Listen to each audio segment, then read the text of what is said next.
В сегодняшнем видео мы расскажем о демографическом взрыве в стране. Досмотрите это видео до конца, и вы узнаете, как с этим хочет разобраться власть. Подписывайтесь на наше обновление, чтобы быть в курсе о всех новинках на нашем канале. Ждем ваших комментариев. Высокий демографический рост в Таджикистане без эффективной системы образования и квалифицированной рабочей силы чреват глубоким кризисом, считают независимые аналитики. Однако, по мнению околовластных экспертов, демографическая политика идет в правильном направлении и находится под контролем. Республика лидирует по уровню рождаемости на постсоветском пространстве. Согласно официальной статистике, ежегодно количество таджиков увеличилось на 2,2%, то есть на 200 тысяч человек. Как правило, тяжелое экономическое положение, отсутствие постоянной работы и средств к существованию не становится причиной снижения рождаемости. Согласно официальной статистике, уровень бедности в Таджикистане составляет 29%. Однако эксперты считают эту цифру во многом заниженной.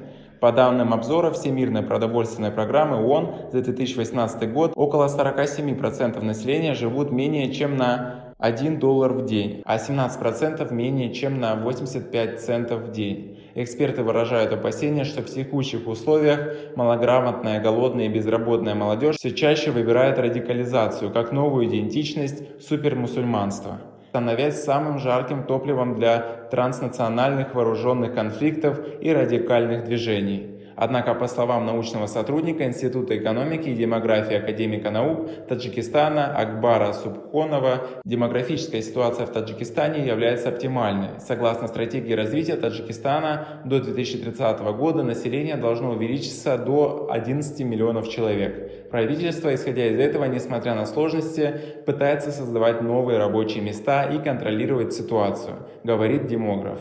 Таджикистан можно считать единственной страной в регионе, где пропагандируется контроль над рождаемостью, в том числе через просвещение семей. Эксперты Минздрава Таджикистана в октябре прошлого года посоветовали семьям меньше рожать и больше пользоваться контрацепцией, повышать уровень образования и грамотности, особенно в сельских местностях.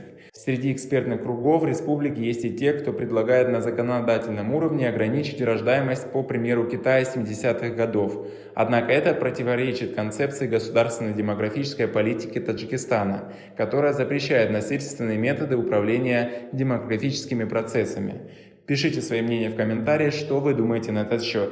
А на этом у нас все. Оцените наше видео подпиской и лайком.